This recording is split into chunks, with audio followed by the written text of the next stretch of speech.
আল ফাতেমাতু সাইয়্যিদাতুন নিসাই আহলিল জান্নাহ, খাতুনে জান্নাত ফাতেমা হইল জান্নাতের মহিলাদের সরদারিনী। আসে কয় ওরে এক নামে তোমার ফাতেমা, আরেকে নাম বতুল মাগো, এক নামে তোমার আরেকে নাম বতুল, তুমি জান্নাতি বুলবুল মাগো, নবী বাগের ফুল তুমি জান্নাতি বুলবুল মাগো, নবী বাগের ওরে তুমি খাতুনে জান্নাত মাগো সরদারে জান্নাত, তোমার জন্য নাজিলে হলো কোরআনের আয়াত, তোমাদের জন্য নাজিলে হলো কোরআনের আয়াত, তুমি তোমরা সবাই মিলে নবী বাগের ফুল বলেন, তুমি তোমরা সবাই মিলে নবী বাগের ফুল তুমি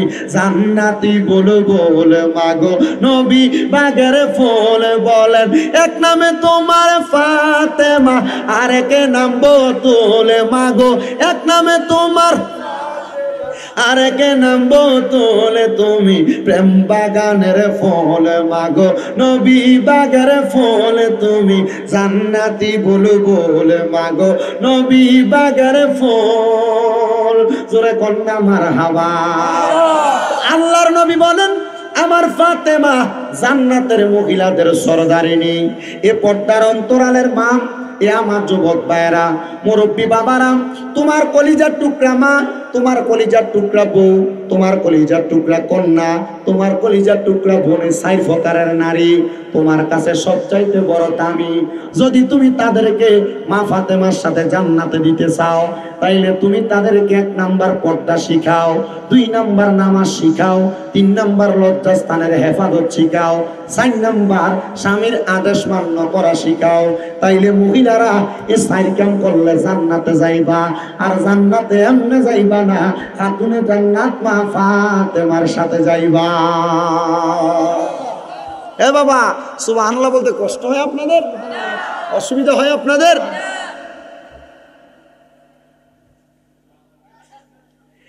যেই মহিলারা তাদের স্বামীকে গালাগাল করেন, যেই মহিলারা তাদের স্বামীর অবাধ্য হয়, যেই মহিলারা তাদের শ্বশুর শাশুড়ির সঙ্গে খারাপ ব্যবহার করে বাদ দেয় না, এই মহিলারা কিন্তু মা ফাতেমার সাথে জান্নাত পাবে না। যেই মহিলারা বেপরদা চলে, এই মহিলারা কিন্তু মা ফাতেমার সাথে জান্নাত পাবে না। এ মা, আল্লাহর নবীজি বলতেছে, আমি নবী যখন মেরাজে গেলাম, আল্লাহ তাআলা আমি নবীর আল্লাহর 2টা নিদর্শন দেখাইছে। একটা নিদর্শনের নাম জান্নাত, আর একটা নিদর্শনের নাম জাহান্নাম। আমি নবী জাহান্নামের দিকে তাকানোর পরে আমি নবীজি জাহান্নামে তাকায় দেখলাম 3 জাতের মহিলা। কয় জাতের মহিলা? আস্তে কইছুন, আরো জোরে কইনা, কয় জাতের মহিলা? এ মাই গো, মনের অন্তরের কানটা লাগিয়া শোনো গো মা, 3 জাতের মহিলার কথা আমার নবী কয়। নবী আমার কয় 1 জাতের মহিলা দেখলাম, যেই মহিলাদের স্তনের মধ্যে আগুনের গরম লোহার রড লাগাইয়া দিয়া ওই মহিলাদেরকে আগুনের সাথে ঝুলাইতেছে। নবী গো তারা কারা? বলে ওই মহিলাগুলা হইল তারা যারা পোশাক পরে উলঙ্গ ছিল। এমন অনেক মহিলা আছে এলাকায় যারা শাড়ি পরে শাড়ির উপর দিয়া শরীর দেখা যায়, যারা 3 পিস পরে 3 পিসের উপর দিয়া তাদের বডি স্ট্রাকচার বোঝা যায়। এমন অনেক মহিলা আছে বোরকা পরলে তাদের বোরকার উপর দিয়া শরীরের অঙ্গভঙ্গি বোঝা যায়। আপনারা বলেন বাবারা, এই মহিলাদেরকে আমার নবী দেখছে যে জায়গায়, সে জায়গার নাম জাহান্নাম। কথা কোন ঠিক কিনা? নবী বলে 2 নাম্বার আরেক জাতের মহিলা দেখেছি, যেই মহিলাদের মাথার চুলগুলার মধ্যে ধইরা যাদেরকে জাহান্নামের আগুনের মধ্যে সেক দেওয়া হইতেছে। নবী গো ওই মহিলাগুলা কারা? আমার নবী বলে যে মহিলাগুলা দুনিয়ার জমিনের মধ্যে তাদের মাথার চুলকে ওটার কুজের মতো করে বাঁধছে। দেখবেন আপনার বই, আপনার বইনে, আপনার জিয়ে এমনি চুল বাঁধে, যখন বোরকাটা পরে মাথার মধ্যে ওড়না দেয়, দেখবেন কপাল কপালের থেকে চুলের মুড়িটা একবার 1 বিঘা উপরে দেখা যায়। এটার কারণটা কি? আমার নবী কয়, হ্যাঁ, কিয়ামতের আগে মহিলারা তাদের চুলকে ওটার কুজের মতো, মানে গরুর ছুরির মতো উঁচা করে বাঁধবো। নবী গো, তাদেরকে কি শাস্তি দেওয়া হবে? কয়, তারা মা ফাতেমার লগে তো জান্নাতে যাইতো না, এটা ঠিক আছে, এই মহিলাদেরকে চুলের মধ্যে ধরে আগুনের উপর সেক দেওয়া হবে। রহমতের নবী বলে, আরেক প্রকারের মহিলা দেখলাম যে মহিলাদেরকে জিহ্বাটা আগুনের কেশি দিয়ে কাটা হইতাছে। এ মা, একটু অন্তরের কানটা লাগে শোনো মা, আমার নবী বলেছেন এক জাতের মহিলাদের জিহ্বাটা আগুনের কেশি দিয়া কাটবো। ওই মহিলাগুলা কারা জানি? নবী আমার বলতেছে, ওই মহিলাগুলা হইল তারা যারা তাদের মুখ দিয়া তাদের সন্তানকে অভিশাপ দেয়, যারা তাদের মুখ দিয়া তাদের সন্তানকে লানত দেয়। মা গো, জামাইয়ের উপর খোদার গজব করো, সন্তানের উপর খোদার লানত গজব, এমন কর্মগুলা তোমার জবান দিয়া তুমি বলবা না। আপনারা বলেন, এমন কর্মের কারণে আল্লাহ তাআলা যে জিহ্বাটা আগুনের কেশি দিয়া কাটবো, এই কথাটা কি সত্য না মিথ্যা? এ মুসলমান, খাতুনে জান্নাত ফাতেমাতুজ জাহরা রাদিয়াল্লাহু তাআলা আনহা বলেন, আমার নবীজি একদিন আরবের নগরী উহুদ পাহাড়ের একবার কন্যার মাথা বরাবর আমার নবীজি চোখ মুবারকের পানি মুবারক গুলা ফালায়া দিয়া দিয়া কান্দে। আমি আমার আব্বা জানকে বললাম, ও আমার আব্বা জান, আপনি কেন চোখের পানি গুলা ফালায়া দিয়া দিয়া কান্দেন? আমার আব্বা জান আমারে ডাক দিয়া কয়, এ খাতুনে জান্নাত ফাতেমা, আমি কান্না করার কারণ হইল একটা। কেন কান্দি জানো রে? ও গো আব্বা জান, কেন কান্না করেন? বলে, আমার উম্মতের মধ্যে 2 জাত আছে, এক জাত পুরুষ মানুষ, এক জাত নারী মানুষ। পুরুষ মানুষরা তাদের বুঝদারার কারণে যদিও মাপ পাওয়া যায়, কিন্তু নারীরা আল্লাহ তাআলা তো তাদেরকে বাবা আদম আলাইহিস সালাতু ওয়াস সালামের বাম পাঁজরের বাঁকা হাড্ডি দিয়া বানাইছে। এই মহিলারা কেমনে বাঁচবো? আমি নবী এটার জন্য কান্নাকাটি করি। খাতুনে জান্নাত ফাতেমা কয়, আব্বা, আপনার কথা মোতাবেক আপনার নারী সকল উম্মতের জান্নাতের ঠিকাদারের দায়িত্ব আমি ফাতেমা নিয়ে নিলাম। আস্তে কইছেন সুবহানাল্লাহ না? সুবহানাল্লাহ। আর জোরে কইনা সুবহানাল্লাহ। সুবহানাল্লাহ। এ মুসলমান ইমানদার, এবার আল্লাহ কোরআনে আয়াত নাযিল করেছেন, বিসমিল্লাহির রহমানির রহিম, কুল লা আসআলুকুম আলাইহি আজরান ইল্লাল মাওয়াদ্দাতা ফিল কুরবা। আমার আল্লাহ তাআলা কুরআনুল কারীমের আয়াত নাযিল করে দিয়ে বলেন, বন্ধু আপনি তাদেরকে জানায়া দেন, আমি আল্লাহ তাদেরকে সৃষ্টি করার কারণে আমি আল্লাহ তাদের কাছে কোনো বিনিময় চাই না, কোনো ভাড়া চাই না। জানতে চাই রে আমার আব্বুজিরা, হবিগঞ্জের বাজারে যাইয়া কোনো মানুষ যদি একটা দোকান নেয় কোনো জায়গার মালিক থেকে, ওই দোকানের ভাড়া দেওয়া লাগে কি লাগে না? লাগে।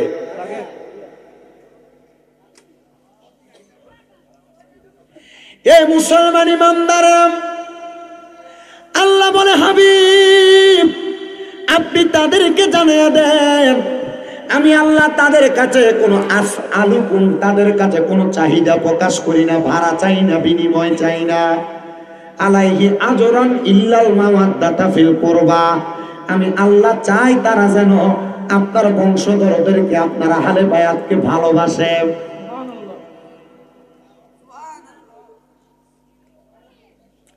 আচ্ছা, আল্লাহ তাআলা চাইলে যদি কইতো যে বান্দা তোমারে যে আমি খাওয়াই পড়াই, এটার জন্য তুমি আমার মাসে মাসে 5,000 টাকা দিও, না দিলে জেল হাজত মুসিবত আছে, আপনি দিতেন না?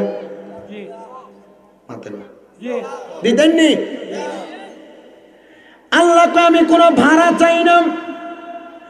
আল্লাহ কি চান? বলে, ইল্লা মাওয়াদ্দাতা ফিল কুরবা, তবে নবী আপনার নিকটবর্তী যারা তাদের ভালোবাসা চাই, তাদের মোহাব্বত চাই। সাহাবায়ে কেরাম প্রশ্ন করি, ইয়া রাসূলুল্লাহ, নবী গো আপনার কাছে জানতে চাই, আপনি বলেন না, আপনি বলেন না আপনার বংশধর কারা?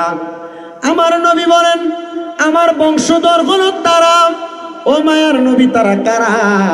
নবী আমার বলতেছে, 1 নাম্বার খাতুনে জান্নাত ফাতেমা, 2 নাম্বার বেলায়েতের বাদশা হযরতে আলী কাররামাল্লাহু ওয়াজহু, 3 নাম্বার হযরতে খাতুনে জান্নাত ফাতেমা সন্তান হযরতে হাসান ইবনে আলী, 4 নাম্বার হযরতে হুসাইন ইবনে আলী।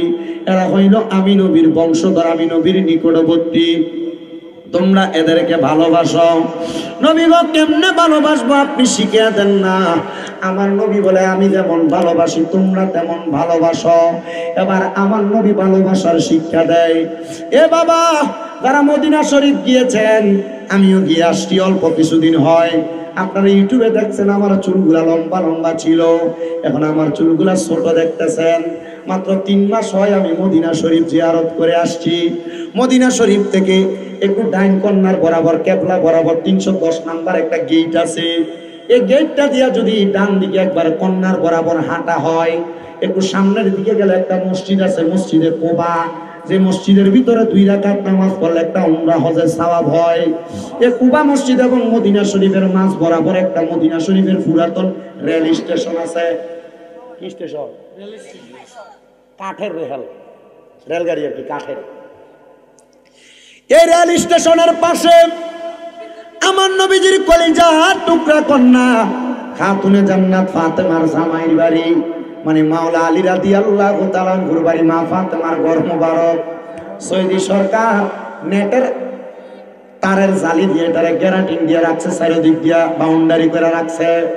কারণ আমরা তো পাক পাঞ্জাতনের পাগল, আবার আমরার চাইতে বেশি পাক পাঞ্জাতনের পাগল আবার আছে একটা দেশে ইরাকে।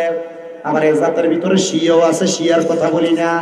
এরা বেশি মহাব্বত করতে যাইয়া এই ঘরের বালিগুলা পর্যন্ত লইয়া যায়, মাটিগুলা লইয়া যায়। এরা চিন্তা করে এই ঘরে মা ফাতেমা ছিল, এই ঘরের মধ্যে মাওলা আলী ছিল, হাসান হোসেন ছিল। আমরা মহাব্বত করে বরকতের লেগে ঘরের বালু মাটিগুলা নিয়ে যায়। কিন্তু সব যদি নিয়ে যায়, নিলে মানুষ পরবর্তী প্রজন্ম কার ঘর দেখবো। এজন্য সৌদি সরকার চারদিক এটারে বাউন্ডারি করে রাখছে, আর মানুষ দাঁড়ায় দাঁড়ায় এটারে দেখে, জিয়ারত করে। আমি আপনাদের দুয়ার বরকতে ওই খাতুনে জান্নাত মা ফাতেমার বাড়িতে গেছি। তা আমি দেখছি তখন এটার ভিতরে কাজ চলতেছে, সুন্দর করার কাজ। আমি যাইয়া ওই মিস্ত্রি ভাইয়ের কাছে যাই, যখন দেখলাম কথা বলে দেখি এটা বাঙালি। আমি বললাম একটু ঢুকার মতো ব্যবস্থা হইব নি রে বেটা? কই না, ঢুকা নিষেধ। দেখো না, মহাব্বত করে আসছে, একটু ভিতরে প্রবেশ করতাম। হুজুর যা দেখেন তাই তো, কিছুই তো নাই ভিতরে। আমি কইলাম ঢুকতে দেস না রে, কারণ এই পাক পাঞ্জাতন নাজাতের তরি মা ফাতেমার বাড়িটা একটু দেখা দেখা গায়ের ভিতরে ধুলাবালিটা একটু মাখতাম। যদি মাখতে পারি রে, আল্লাহর কাছে বলতে পারবো আল্লাহ খাতুনে জান্নাত ফাতেমা যেই ঘরে ঘুমাইছে সেই ঘরের বালি আমি শামীম রাজার গায়ে লাগছে।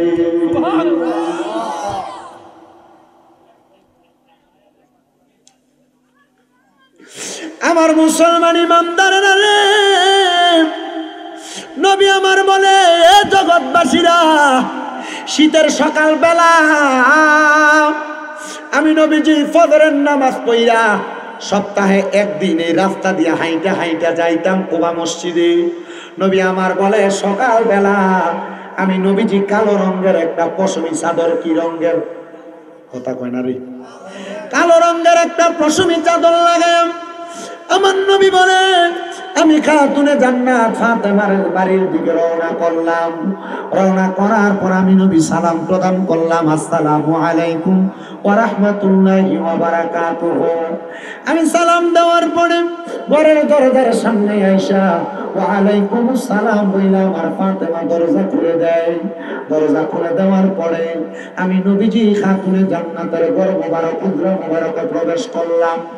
প্রবেশ করার সাথে সাথে রে ও জগৎবাসীরা, আমি নবীজির শরীর মোবারকের চাদর মোবারকটা তো আমার গায়ে লাগানো।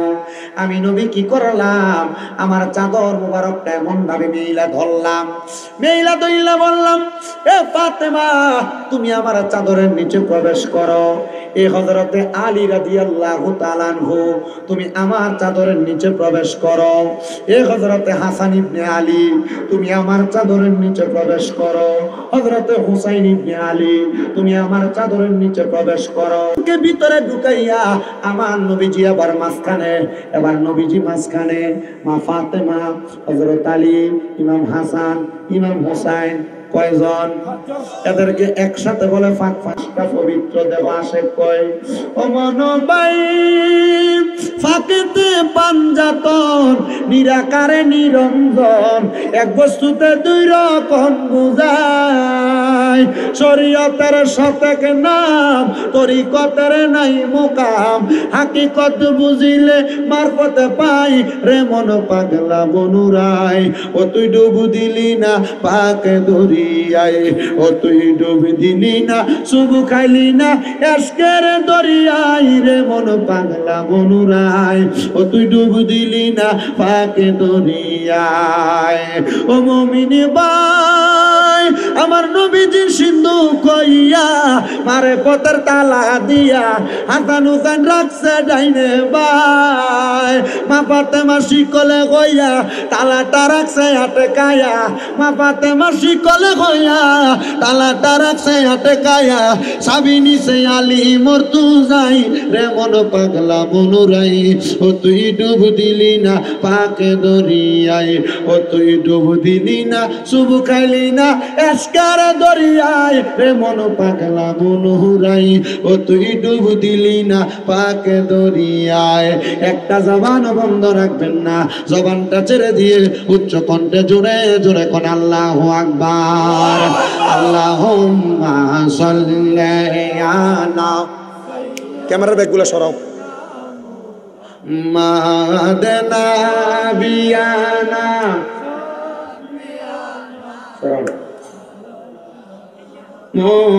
মুহাম্মাদ আল্লাহুম্মা সাল্লি মুহাম্মাদ নবী। উস্তাদ মনিটর বাজানা মনিটর। দয়াল নবীর এশকের আগুন লাইগাছে যার কলি যায়, হায়রে প্রাণ ভরিয়া জানাই সালাম ওই নবীজির পাকে রোজায়। আল্লাহুম্মা সাল্লি, ল্যাংডা ফলাইন্ডে দিছেন চালাইতো এতক্ষণ বদনাম হইছে। মুহাম্মাদ নবী, এখন দি সব ঠিক। মাওলানা আমার নবীজি আবার এদেরকে ওনার চাদরের নিচে নিয়ে যখন আমার নবীজি আল্লাহর দরবারে হাত বাড়িয়ে দিছে, নবী আমার ডাক দিয়া কয় আল্লাহ আপনি এদেরকে কবুল করেন, এরা আমার আহলে বায়াত। মারহাবা কন্যা। আমার নবী দোয়াটা করছে আরবিতে, আপনার নবী দোয়া করে আল্লাহুম্মা হাউলাই আহলু বাইতি। হাফেজ সাহেব যদি কেউ তাই জিজ্ঞেস করেন এটা কোরআনের আয়াত। আল্লাহুম্মা হাউলাই আহলু বাইতি, আল্লাহর নবী দোয়া করে আল্লাহ আপনি এদেরকে কবুল করেন, এরা আমার আহলে বায়াত। নবী যখন এই দোয়া করছেন এমন টাইমে আমার নবীজির একজন স্ত্রী আইসা আমার নবীজির চাদর মুবারকটা এইভাবে তোলা দিয়া নবীজিরে ডাক দিয়া কই নবী গো আমার মনটা চাইছে আমি চাদরটার নিচে ঢুকতাম। আমার নবী কই গো স্ত্রী এই পাঁচজন বরকতওয়ালা, আপনি আপনার জায়গায় সম্মানিত আর তারা তাদের জায়গায় সম্মানিত। এই টাইমে আমার আল্লাহ একটা কোরআনের আয়াত নাজিল করছে।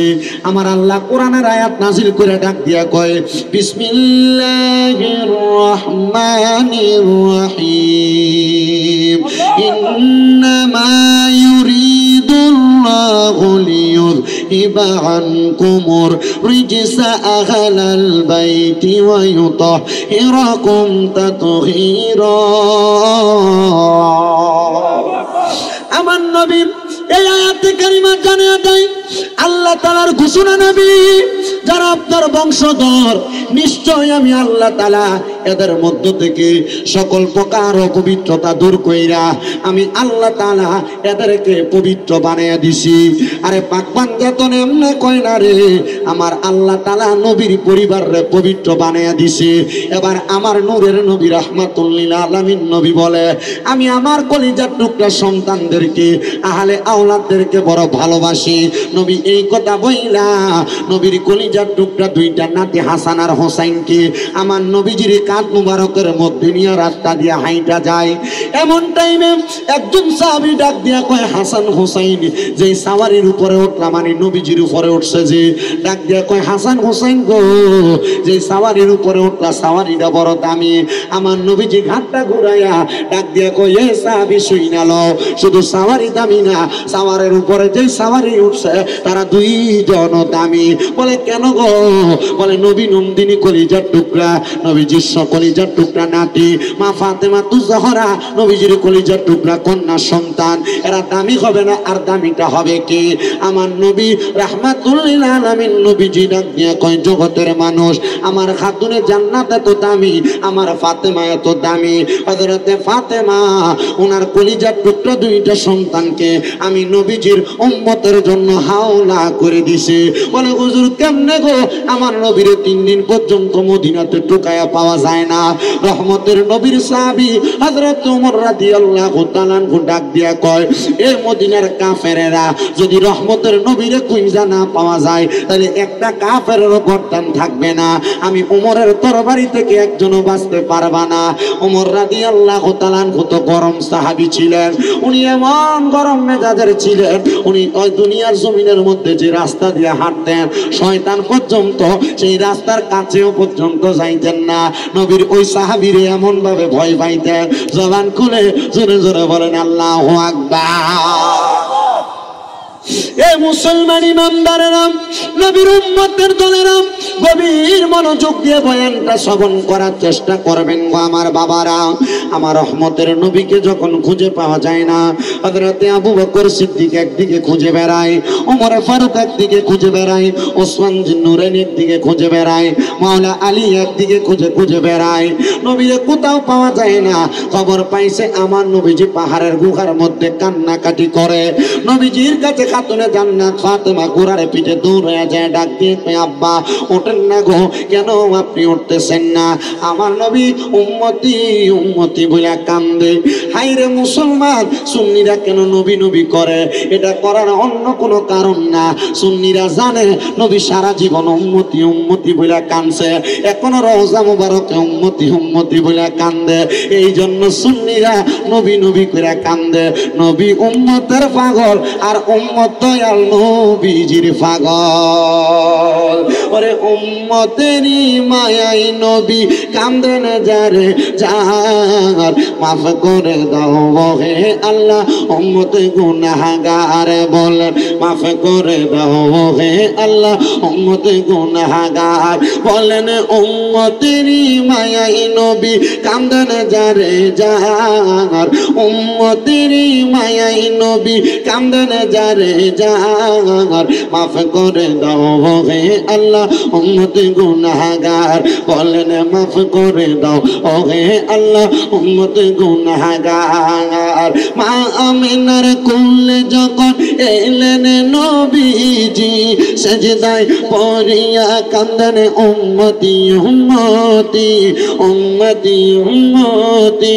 বলেন আল্লাহ রাব্বানা মাহবুব আমার শোনো না, বলেন আল্লাহ রাব্বানা মাহবুব আমার শোনো না, গুনাহগার উম্মতের জামিন পাকে সরওয়ার, মাফ করে দাও ও হে আল্লাহ উম্মতে গুনাহগার। বলেন মাফ করে দাও ও হে আল্লাহ উম্মতে গুনাহগার। ওরে উম্মতেরই মায়াই নবী কান্দেন যারে যার, মাফ করে দাও ও হে আল্লাহ উম্মতে গুনাহগার। একটা জবান বন্ধ রাখবেন না, জবানটা ছেড়ে দিয়ে উচ্চ কণ্ঠে জোরে জোরে কোন আল্লাহু আকবার। খান্দইটা বইতো কই খান্দে কোনানো বইতো মানছি।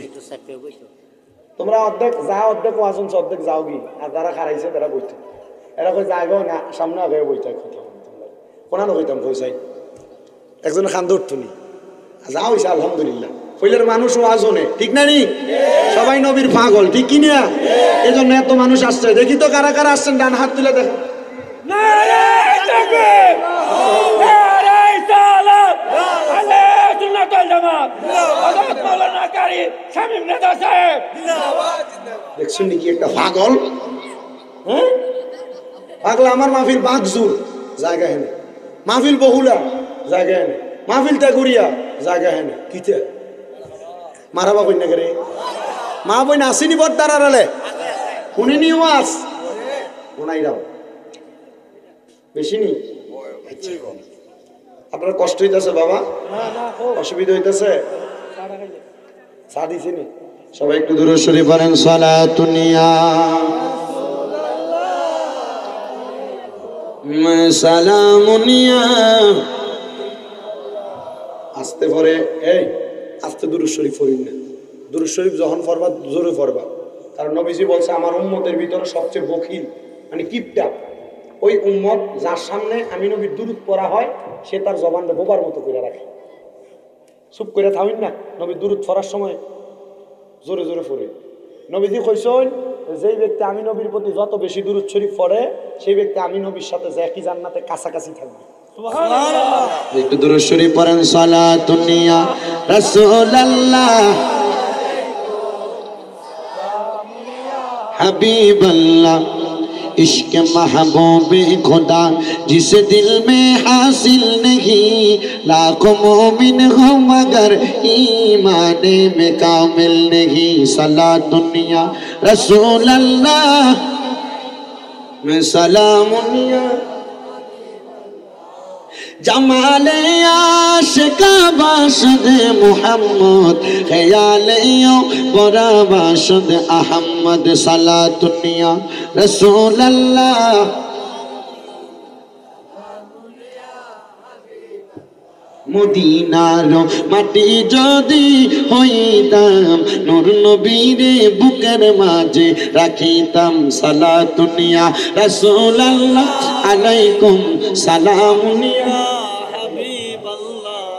এ মুসলমান ইমানদাররা, এ পয়লাই দিঘির পশ্চিম পাড়ের বাবারা বন্ধুরা, আপনারা যারা নতুন মসজিদ কইরা এই জান্নাতের বাগান মাহফিলটা সাজাইছেন, এই এলাকার যুব সমাজ মুসল্লিরা সহ এলাকার প্রত্যেকটি সূর্য সন্তান সবার কাছে আমার আবদার, এবার আমার নবীর কাছে খাতুনে জান্নাত ফাতেমা যায় বলতেছি, মায়ার নবী গো উম্মতি উম্মতি বলে কান্দেন। জানগো নবী আপনার উম্মতের যত মহিলা নারী আছে ওই নারীদেরকে আমি ফাতেমা সুপারিশ করে জান্নাতে নিয়ে যাব। আমার নবী মাথা মুবারক ওঠায় না। আমার নবীরে খাতুনে জান্নাত ফাতেমা ডাক দিয়ে কয় আব্বা জান আপনার কলিজার টুকরা দুইটা নাতি আছে, জানগো এই দুইটা নাতিরে আমি ফাতেমা আপনার উম্মতের জন্য হাওলা করে দিলাম। আমার নবীজি সেজদা থেকে মাথা মুবারক উঠাইয়া খাতুনে জান্নাত ফাতেমারে ডাক দিয়ে কয় ফাতেমা এটা কেমন কথা বললা গো ফাতেমা, আমি নবী তো তাদেরকে বড় ভালোবাসি, আর আমার আল্লাহ তাআলাই বলছেন আমার হযরতে ইমাম হোসেন রাদিয়াল্লাহু তাআলা আনহুর রক্ত মুবারকের বিনিময়ে আমার আল্লাহ তাআলা আমার কলিজার টুকরা উম্মতদেরকে মাফ করে দিবে। এই জন্য আশেক সুরে সুরে লেখে মা ফাতেমার নয়নে মনি হযরত আলীর জান, মা ফাতেমার নয়নে মনি হযরত আলীর জান, ইমাম হোসেন শহীদ হলো কারবালার ময়দান, ইমাম হোসেন শহীদ হলো দয়াল নবীর জবানে কারবালার বয়ানে, দয়াল নবীর জবানে কারবালার বয়ানে, আওলাদে রাসূল শহীদ হবে হাদিসে প্রমাণ, ইমাম হোসেন শহীদ হলো কারবালার ময়দানে। মা ফাতেমার নয়নে মনি হযরত আলীর জান, বলেন মা ফাতেমার নয়নে মনি হযরত আলীর জান, ইমাম হোসেন শহীদ হলো কারবালার ময়দানে। ওই দয়াল নবী ইমাম হোসেন শহীদ হলো কারবালার ময়দানে। ঈদের দিনে নতুন পোশাক পরল সকলে, হাসান হোসেন কান্দে নানা পোশাক দাও বলে, দয়াল নবী করেন দোয়া ওগো রাব্বানা জান্নাত থেকে কুদরতেরই পোশাক পাঠাও না,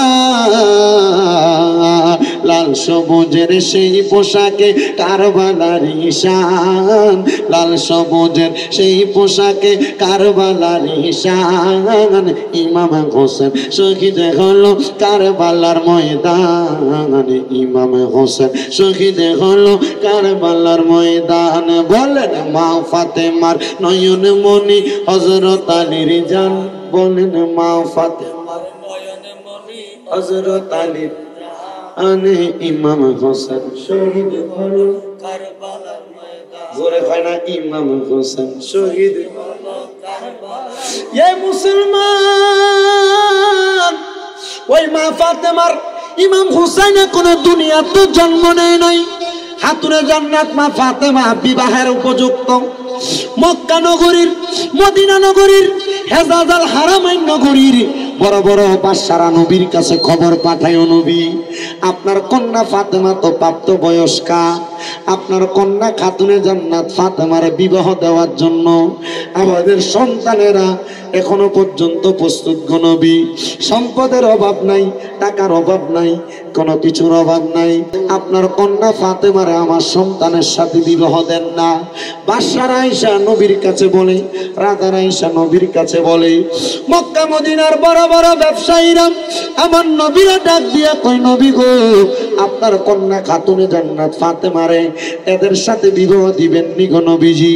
নবী আমার ডাক দিয়া কয়, না রে জগতের মানুষের দলেরা, আমি নবী নিজে থেকে কোনো কর্ম সম্পাদন করি না, আমি নবী যা করি স্বয়ং আমার আল্লাহ তাআলার আদেশ। আর আমি নবী যদি নিজে থেকে কোনো কিছু করি, এই কর্মটারে আমার আল্লাহ উম্মতের জন্য ধর্ম বানায়া দেয়। নবীজির কর্ম উম্মতের জন্য কি? জোরে কান্না রে।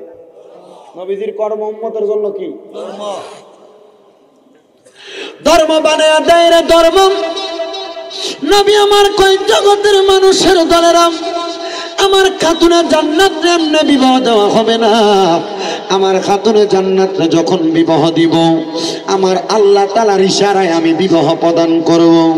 নবী আমার খাতুনে জান্নাতের বিবাহের জন্য যখন দেখলেন চারদিকের লক্ষ লক্ষ, চারদিকের হাজার হাজার পুরুষের দলেরা, সম্পদওয়ালারা তাদের ছেলের সাথে বিবাহ দিতে প্রস্তাব দেয়, আমার নবী ডাক দিয়া কয়, এ মক্কা নগরী, মদিনা নগরী, হেজাজ অঞ্চলের মানুষেরা, তোমরা যেহেতু তোমাদের সন্তানের সাথে বিবাহ দিতে চাও, আগামীকালকে আসরের নামাজ, ফজরের নামাজের পরবর্তী সময়ে তাদেরকে বলবা আমি নবীর মসজিদের মধ্যে হাজির হওয়ার জন্য।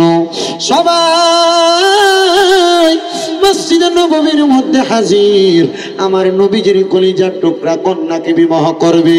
এত সুন্দর সুন্দর সুদর্শন পুরুষ, কিন্তু খাতুনে জান্নাত ফাতেমারে আমার নবী একবারও জিজ্ঞাসা করতেছেন না। কারণ খাতুনে জান্নাত জানে বাবা যেটা নির্ধারণ করবে বাবার পছন্দ হবে শ্রেষ্ঠ। কারণ শ্রেষ্ঠ নবীর শ্রেষ্ঠ কন্যার জন্য স্বামীটাও লাগবে শ্রেষ্ঠ। ওই স্বামীটা কেমন জানোনি? ইসলামের চতুর্থ খলিফা হযরতে মাওলা আলী মুশকিল কুশা। এখনো তিনি হয় নাই রে বাবা, এখনো তিনি হয় নাই। সকল সাহাবায়ে কেরাম, মক্কা মদিনার অনেক লোক হাজির হয়ে গেছে। নবী আমার বলে, তোমরা আল্লাহ তাআলার কোরআন যেহেতু নাজিল হয়ে গেছে, এই কোরআনুল কারীমের প্রথম থেকে শেষ পর্যন্ত তেলাওয়াত কইরা যে ব্যক্তি আগে শেষ করতে পারবা, তার কাছে আমি আমার কন্যা ফাতেমারে বিবাহ দিব। এমন টাইমে নবীজির ইসলামের চতুর্থ খলিফা হযরতে মাওলা আলী রাদিয়াল্লাহু তাআলা আনহু হাজির হয়ে গেছে।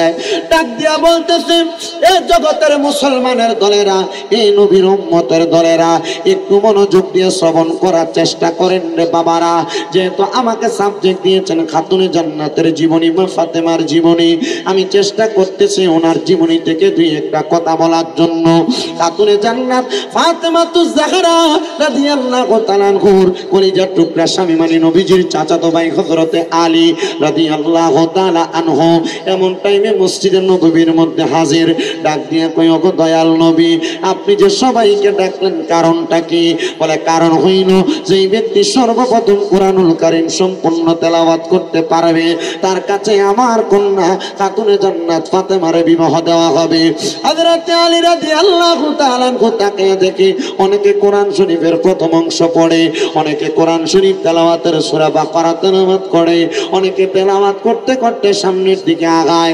হযরতে আলী কাররামাল্লাহু ওয়াজহু হাতটা তুইলা ডাক দিয়ে কই, ইয়া রাসূলুল্লাহ, আমার কোরআনুল কারীমের তেলাওয়াত সম্পূর্ণ হয়েছে।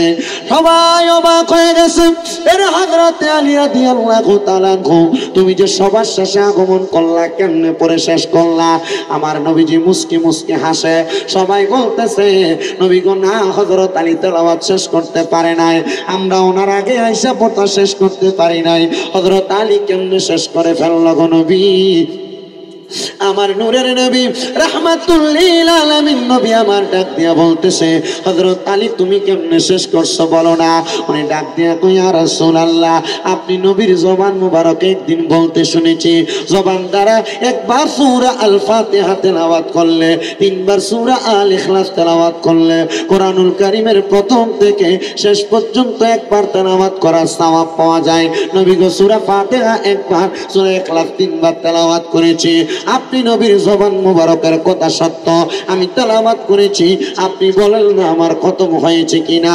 আল্লাহর পক্ষ থেকে এলান গো মায়ার নবী হযরত আলী যেহেতু হিকমতের মাধ্যমে কোরআন খতম সম্পূর্ণ করেছে, জানগো হযরত আলীকে আপনার কন্যার জামাতা হিসেবে নির্ধারণ করা হয়েছে। জবান খুলে জোরে জোরে পড়ি সুবহানাল্লাহ। খাতুনে জান্নাতের সাথে বিবাহ হবে। হযরত আলী বলে, ইয়া রাসূলুল্লাহ আমার আব্বা আবু তালিব আমি ইসলাম ধর্ম গ্রহণ করার কারণে দুনিয়া জমিনে তার কোনো পৈতৃক সম্পত্তি আমি পাই নাই। এ মায়ার নবী বিবাহ যে করব আমার কাছে কোনো সম্পদ নাই।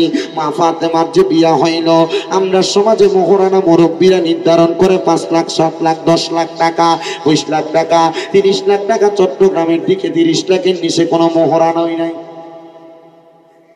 কয়লা কয়লা বেটিরে মারবা আর বাইর থেকে বাইর করে দিবা, সুযোগ আছে? কিন্তু না, এটা কইরা বিহারে কঠিন করে দিছে। মোহরানা বেশি করে কি করছে, বিহারে কঠিন করছে। অনফলা চিন্তা করে আমি মোহরানা দিতাম পারতাম না, বিয়া করে দিতে কইরাম, ঠিক না? না, এটা উচিত না। অতিরিক্ত মোহরানা যেটা নির্ধারণ করা হয় এটা কি না, উচিত না। ফলা বেতন পায় মাসে 15,000, এর বিয়ার মোহরানা হয়েছে 5 লাখ। এখন বাসর রাইতে ছেলে যখন বউর কাছে যায়, মোহরানার হক দেওয়া ছাড়া বউর টাচ করা হারাম। মোহরানার হক দেওয়া ছাড়া মাতে না, মোহরানার হক আদায় করা ছাড়া বউরে ছোঁয়া কি কিতা মনে করছো? তা আপনারা আপনার মুরব্বীরা শিখিয়ে দেয়, মোহরানা যেহেতু দিতে পারতায় না, একটা 3 পিস লয়ে যাও, একটা আংটি লয়ে যাও, একটা চেইন লয়ে যাও, একটা মোবাইল লয়ে যাও, এটা দিয়া কইবা আমার কাছে তো এখন নাই, ঠিক আছে যেদিন দিতাম পারবো এদিন মিলামেশা করবো নি। তখন বেটি কচ্ছে ঠিক আছে আপনার হাত তৈলে দিন যেন। আমার আর একটা সিস্টেম, আমার কাছে তো নাই, আমি দিমু করতে গিয়া, আচ্ছা ঠিক আছে যেদিন দিমু এদিন খেলা ইনশাল্লাহ। বেটি কচ্ছে ঠিক আছে আমি মাফ করে দিচ্ছি। এটা সিটারি, এটা কি কথা কয় না, এটা কি সিটারি? এটা বাংলাদেশের মানুষ সিস্টেম করে বানাইছে।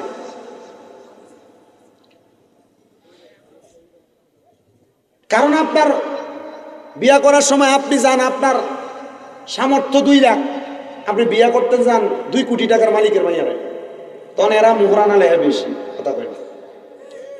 আপনি যেই প্রজাতির, এই প্রজাতির সমান অথবা তার থেকে একটু নিম্ন বিয়া করবেন, বিয়া করলে দেখবেন যে আর আপনার সংসার অশান্তি হয় না। আপনি আনছেন তো ফয়সালার মাইয়া, আপনি যে কম টেহা দিয়ে এটা সেটা দেন, তখন আপনার এমনি খামসা দিয়ে ধরে। আপনি ফোলা বিয়া করান, মোহরানা 4 লাখ কই ঠিক, কিন্তু আপনি যৌতুক লন 2 লাখ, যৌতুক লন মোটরসাইকেল, যৌতুক লন আপনার ফোলারে বিদেশ ফেরাই দেন, তখন আর আপনি ফোলারে বিয়া করান না, বিয়া দেন।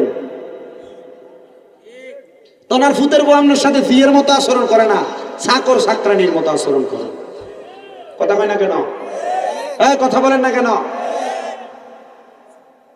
আমি মনে করি আর কি, যে বেটারা যৌতুক লয়ে বিয়া করে, এই যৌতুক লওয়ার সাথে ভিক্ষা করা তার লাগে আরো ভালো। আপনার কষ্ট হইতেছে? আপনার কি দোকানগুলোর মধ্যে কথার আওয়াজ কমাইবেন? আনলে আমার কাছে সিস্টেম আছে, এদিকে মানুষ সাথে দিব আপনার দোকানে সব জায়গায় খাইয়ে নেবো, একটি হইতেন না।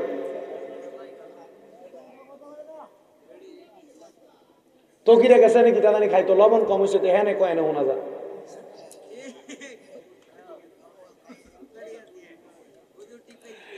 জবান খুলে জোরে কোন আল্লাহু আকবার। আরো মোহাব্বতে শুরু করে দিতাম, কইলে দিব আমার অসুবিধা, আমার লাগে ভালো বাচ্চারা মতো খাতা কলম ফাটাও। আমি আমার ওয়াজটা আগে শেষ করি, আর পরে ঠিক আছে নি, ঠিক আছে নি, আমি যত তাড়াতাড়ি শেষ করবো আমি ভালো না, আমি বাইরে কুমিল্লা যাইতাম গা ফার্মু। আমি আসতে আমার সময় লেগে গেছে প্রায় 6.5 ঘন্টার মতো, 6.5 ঘন্টার মতো লেগে গেছে, কষ্ট হয়েছে অনেক। আপনারা আসেননি ইনশাল্লাহ? পিছনে তারা আসেনি রেঞ্জিয়া মারহাবা আছে তো জালালি সাহেব চলে এসে ইনশাল্লাহ আপনারা নিয়ে ওয়াজ করবা সুন্দর ওয়াজ করবা রাজি আসুন আপনারা ইনশাল্লাহ।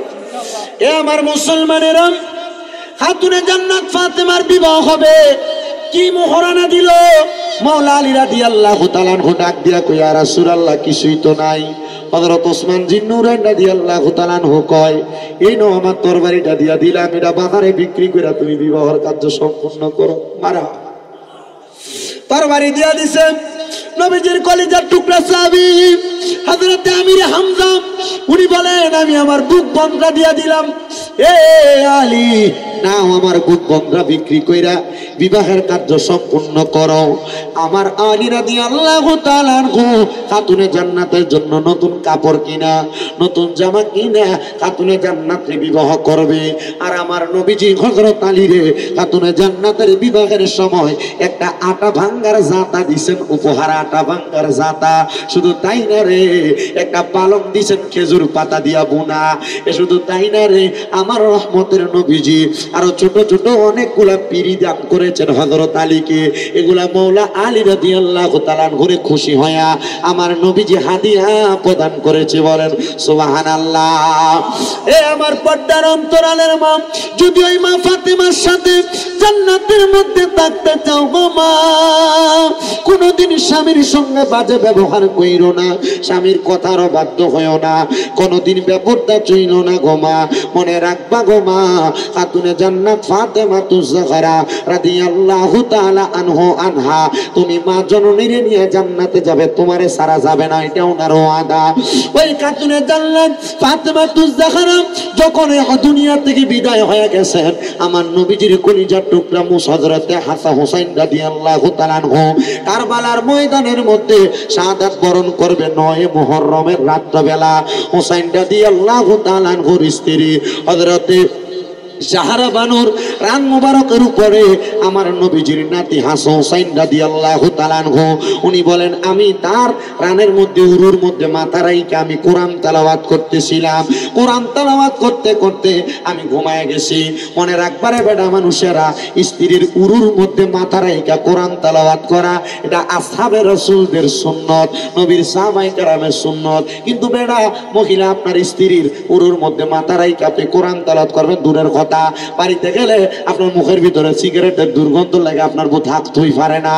কথা কন এমন আছে না না তখন আর আপনার বউর আপনারে ভালো লাগে না তখন বেডির ভালো লাগে পাশের বাড়ির দেওরা ডারে না রে না। ও পুরুষেরা স্ত্রীকে প্রশান্তি দেওয়ার জন্য সিগারেট খাওয়া সারা লাগবো বাজে কাজ করা সারা লাগবো স্ত্রীর সঙ্গে সুন্দর আচরণ করা লাগবো। আমরার বেড়া মানুষরা স্ত্রীদেরকে গালিগালাজ করে নবী কয় সাবধান তোমরা তোমাদের নারীদেরকে মা বাবার নাম তুলে গালি দিবা না কারণ আমি নবী কইলাম মহিলাদের বাবা কিন্তু আপনি তো অমুক মারা নিছি কইয়া গাইলেন কি কথা বলেন কেন গালি দেন না আপনারা। পানি টানতে একটু দেরি হইলে কানে গালে শট করে মারেন বউরে। নবী বলে তোমরা তোমাদের স্ত্রীদের গালের মধ্যে আঘাত কইরো না। নবী কেন গো নবী আমার কই এই মহিলারা তোমাদের কাছে সাময়িক সময়ের মেহমান মাত্র মারিস না রে বউরে মারিস না। মনে রাখবি আদর যত্ন দিয়া কাছে রাখবি দেখবি জান্নাতের চাইতে মজা আল্লাহ তোরে দুনিয়াতে দিছে। বলে হুজুর কি বলেন নবী আমার কই হ্যাঁ আল্লাহর দুনিয়াতে যদি কোনো মানুষ জান্নাতের মজা পাইতে চায় তাহলে যেন স্বামী স্ত্রীর মিলবন্ধনটার সুন্দর করে।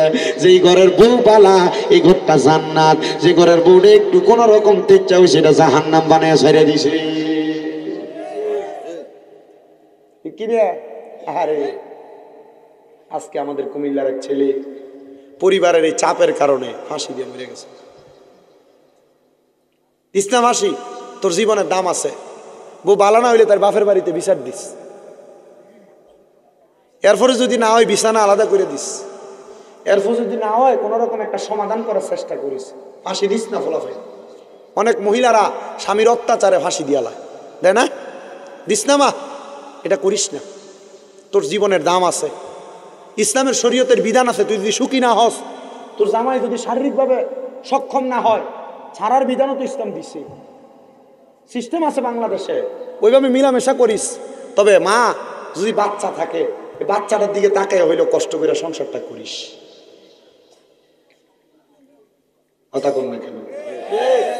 আপনারা মনে হয় না যে আমার ওয়াজ থেকে কিছু বুঝতেছেন, কিছু শিখতেছেন? আমার ওয়াজের সিস্টেম এটা। আমি কিন্তু আলেম না, মাত্র কামেল প্রথম বর্ষে পড়ি, আলেম হওয়ার পথে। তবে আমি তবু আমি যদি কামেল পাশও করি, আমি আমার আলেম কইতাম না, আমি আমার ছাত্র কম।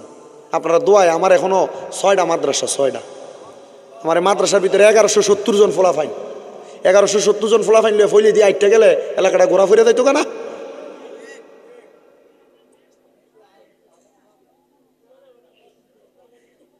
দোয়া করবানি আপনারা আমার লাইগা, দোয়া করবানি। আমি এই যে মক্কা যাই আসছি, আমি মক্কার গিলাফে ধরে কাঁদছি, আল্লাহ আমার বড় স্বপ্ন আমার মাদ্রাসার ফোলাফাইনটাকে একটা আলেম বানাইতাম। আমার মাদ্রাসার ছোট ছোট যে বাচ্চাগুলা, যেটা বাচ্চারা নুরানিতে পড়ে, এই ফোলাটাও কান্দে। আসরের নামাজের পর আপনি যা দেখবেন আমার ছোট ছোট বাচ্চাগুলো চোখের পানি ফালায় কান্দে, সারা দেশবাসীর জন্য দোয়া করে। তাহাজ্জুদ নামাজ পড়ে আমার ছোট ছোট বাচ্চারা দেশবাসীর জন্য দোয়া করে। তো যেই কথাটা বলতেছিলাম রে আমার বাবারা, আপনারা স্ত্রীদেরকে মাইরেন না, প্রহার কইরেন না, গালাগাল দিয়েন না, সুন্দর ব্যবহার কইরেন। আর মা বোনদের কাছে আবদার, স্বামী বাহির থেকে আসে একটু পানি আগে দিও মা, স্বামীর সঙ্গে সুন্দর ব্যবহার কইরো, বাড়িতে আসার সাথে সাথে কানে কানে ফুসুর ফাসুর কইরো না।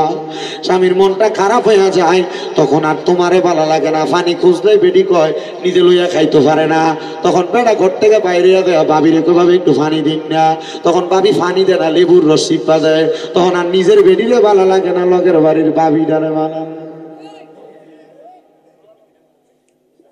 কথা কয় না? আপনি কোন আমার কথা বাস্তব না বাস্তব? বিটেন জামাইর বাঘ মানুষের যদি দিতা না চাও, জামাই যেমনে কমনে চলল। আবার আপনি জামাই যত ভালো এটা না, আপনার জামাইও বড় ছেংডা। আপনি বাড়িতে গেলে বেডিটার প্রতি একটু সুন্দর ব্যবহার করে না, মনে রাখবেন আপনার স্ত্রী মহিলা জাত, নারী জাত কখনো তার মা বাপকে গালি দেওয়া পছন্দ করে না। আপনি যখন তার মা বাপ হ্যাঁ ফিট বেড়ে আপনি গুরুম গুরুম করে তিনটা খিচ্ছেন, হ্যাঁ কিছু কইতো না, কিন্তু যখন আপনি আর মা বাপ লয়ে গালি দিবেন, সেটা দেবো। কথা বুঝতে পারছেন? গালি দেওয়া যাবে, গালি দেওয়া যাবে। আবেটেন তোমরা অন্য, তোমরা ফককে কথা কয়ে দিয়ে গেছি, তোমরা জামাইরে একটু সুন্দর ব্যবহার করো, জামাইরে ভালো করে একটু গরম পানি করে খাবাইও। এই কথা কয় না কা? জামাইরে একটু সুন্দর করে কাপড় টাপড় গোছায় দিয়া বাইর থেকে বাড়ি তোলা, আর বেশি কিছু লাগে না। যদি মনে করেন সেন্টার বোতল লাগে লাড়া দিয়া, তুমি বাইরে যাও একটু লাগাই দিবা, এটা খুশি।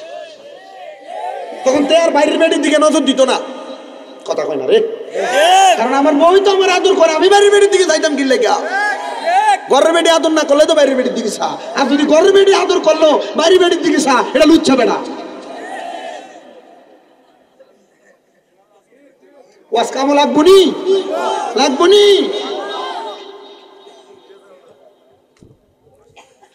আমার মুসলমানেরা মনোযোগ দেন তো। দয়াল নবীজির নাতি হযরত ইমাম হুসাইন রাদিয়াল্লাহু তাআলা আনহু, উনি ওনার স্ত্রীর ডান উরুর মধ্যে মাথা রাইখা কোরআন তেলাওয়াত করতেছে। এমন টাইমে উনি ঘুমায় গেছে। 9 মুহররম উনি বলতেছে, আমি ঘুমানোর পরে হঠাৎ করে দেখলাম, হায়রে হযরত সাহারা বানু বলতেছে ইমাম হুসাইন রাদিয়াল্লাহু তাআলা আনহু উনি লাফ দিয়ে উঠছেন। আমি জিজ্ঞাসা করলাম, কেন গো আপনি কেন লাফ দিয়ে উঠলেন, কারণটা কি? উনি ডাক দিয়ে কই, অন্য কোনো কারণ না, আমি স্বপ্ন দেখছি রে, খাতুনে জান্নাত ফাতেমা তু জোহরা এলোমেলো চুল নিয়া ওই কারবালার ময়দানে আইসা কারবালার ময়দানের পাথরগুলা সরাইয়া দিতেছি। আমি জিজ্ঞাইলাম, মা গো মা, ও মা, আপনি যে কারবালার পাথরগুলা সরাইতেছেন কারণটা কি? আমার মা ডাক দিয়া কয়, সন্তান রে, ইমাম হোসেন তোমারে তো আমি ভালোবাসি, কারবালার ময়দানে আগামীকালকে তোমার এই জায়গায় শোয়া দিয়া কতল করা হবে। আমি ফাতেমা তু জোহরা, যদি তুমি হুসাইন এই জায়গায় থেকে একবার মা কইয়া ডাক দাও, আমি আমার রোজায় থাকতে পারবো না, তুমি হুসাইনের কাছে চলে আসা লাগবে। এজন্য আমি মা, তুমি সন্তানের এই শোয়ার জায়গাটারে পরিষ্কার করে দিচ্ছি। ও আব্বুজিরা, আপনারা বলেন না আমরার মা আমরারে ভালোবাসে কি বাসে না? ওরে পৃথিবীতে মায়ের মতো আপন কেউ হবে না, বলেন পৃথিবীতে মায়ের মতো আপন কেউ হবে না। তোমরা কোনো দিনও মায়েরই মনেতে কষ্ট দিও না, তোমরা কোনো দিনও মায়েরই মনেতে কষ্ট দিও না। কত পাপী আছে যে মাকে কষ্ট দেয়, মায়ের মনে কষ্ট দিয়ে অভিশাপ নেয়। হায়রে মায়ের মনে কষ্ট দিলে কষ্ট পায় রাব্বানা, বলেন মায়ের মনে কষ্ট দিলে কষ্ট পায় রাব্বানা। তোমরা কোনো দিনও মায়েরই মনেতে কষ্ট দিও না, তোমরা কোনো দিনও মায়েরই মনেতে কষ্ট দিও না। এই দুনিয়ার মুসলমান, এ নবীর উম্মতের দল, আশিকে রাসূল ভাই বাবারা, অন্তরের কানটা লাগিয়া শুনো রে, অন্তরের কানটা লাগিয়া শুনো। দুনিয়ার জমিনের ভিতরে ওই মা বাবার মনে কষ্ট দিয়া কোনো সন্তান দাবি হইতে পারে নাই। বহু সন্তান আজকে বয়া গেছে রে, আরে তাদের মা বাবা তারারে খাতুনে জান্নাতের মতো ভালোবাসতো, তারার মা বাবা তারারে বড় আদর করতো। এ সন্তানের দল, তোমার মা বাবা বড় কষ্ট করে তোমার মানুষ করছে। কই মাহফিল থেকে বাড়িতে গেলে সবার মুখ দেখবা, কিন্তু মা বাপের মুখটা তো দেখতা না। মা বাপনি কবরে অনেক সন্তান আছে রে, মা বাপরে জুদা করে দেয়, বাদ দেয় না। বউ কথার কথাই কইছে, তোমরা 2-3 ভাই তুমি খিললে মা বাপরে একা ভাত খাওয়াও। এ কথা শুই না সন্তান মা বাপরে আলাদা কইরা দিছ। দে পুত্তর পাউডি আমার সামনে দে, যদি মা বাপরে আলাদা কইরা থাকস, কোনদিন দমক দিয়া থাকস, আমি তোর পাড়ার মধ্যে জিব্বাটা লাগে পরিষ্কার কইরা দিমু। তবু আদা করবি, ওই মা বাপের কাছে যা মাপ চাইবি।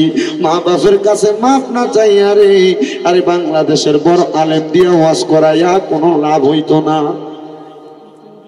সন্তান মক্কা মদিনা যাইলে লাভ হইতো না, সেজদা দিয়ে লাভ হইতো না। যদি কেউ কষ্ট দিয়া থাকো, এখান থেকে বাড়ি যে মা বাবার পা ধইরা মাপ চাইবা। ও সন্তান, অনেকে চিন্তা করে হুজুর 2 ঈদের সময় মা বাবার পাশে সালামে তো করি না, মাপ চামু কেমনে? মনে রাখবি রে, মা বাবার পাশ হইলে সন্তানের দাম কমে না, ইজ্জত কমে না, সম্মান কমে না। আল্লাহ তাআলা তার সম্মান ইজ্জত বাড়াইয়া দেয়। ওরে সন্তান, আজকের মাহফিল কবুল হবে কি হবে না এটার গ্যারান্টি আমি দিতে পারতাম না, তবে একটা গ্যারান্টি দিতে পারাম, যদি শোনো আগামীকালকে ফুলের দোকানে বইয়া কোনো মুরব্বী কয়, হ্যাঁ শামিম রে দরওয়াজটা শুই না, আমার পুত্রা বাড়িতে যে আমি আব্বার পাউডার দুইরা মাপ চাইছি, মনে করবা মাহফিলটা কবুল হয়ে গেছে। কিন্তু অনেক সন্তান চিন্তা করে হুজুর, যাদের বাড়িতে আব্বা আছে তারা বাড়িতে যাইয়া আব্বার পায়ে ধরে মাপ চাইব। আমার তো আব্বা নাই, আমি কার পায়ে ধরে মাপ চাইবো? হুজুর, ওই আব্বা আমার বড় কষ্ট করে মানুষ করছে, নিজে না খায়া খাওয়াইছে গো। সন্তানের দলেরা আব্বা জান নিজের জন্য দামি কাপড় পরে নাই, নিজে একটা বালা জুতা কিনে নাই, আব্বা জান তোমারে কিনা পরাইছে। এখন তোমার কাছে টাকার অভাব নাই, কিন্তু আব্বার বড় অভাব, আব্বার একটা লুঙ্গি কিনা পরাইতে পারো না, এক জোড়া দামি